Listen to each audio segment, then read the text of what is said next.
So moving on down to the bones of the hand.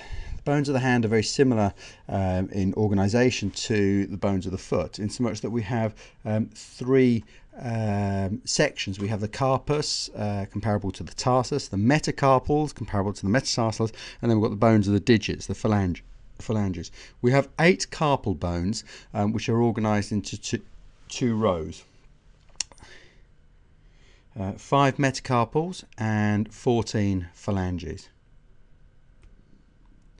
When we look at the carpal bones themselves, the carpal bones, as I said, are arranged into 2 rows. The proximal row that we can see here articulate with the radius and the fibrocartilaginous disc. The first one, the most lateral of the 4 bones, is this one here. It's a scaphoid, and the scaphoid articulates with the underside with the distal aspect of the styloid process, a triangular facet on there. Lunate, which is crescent shaped when you look at it in section and cross section, articulates with a square facet, a quadrilateral facet on the underside of the radius, and then triquetral here that articulates with the fibrocartilaginous disc of the inferior radioulnar joint. The 4th bone is pisiform, and pisiform is a sesamoid bone that sits in the tendon of flexor carpi ulnaris. It doesn't actually form part of the wrist joint itself.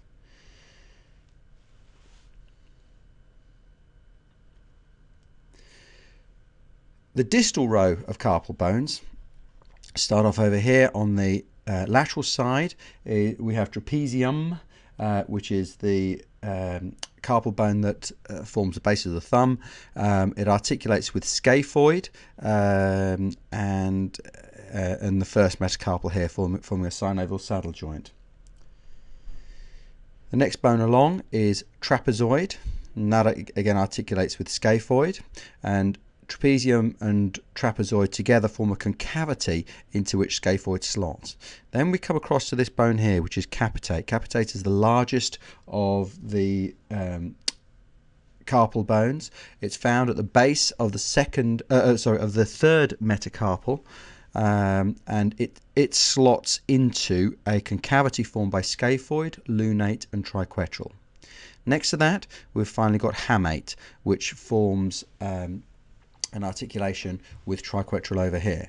Now, there are certain notable points on the carpal bones. There's a tubercle on the anterior aspect of scaphoid. There is pisiform. Both of these bony points are easily palpable.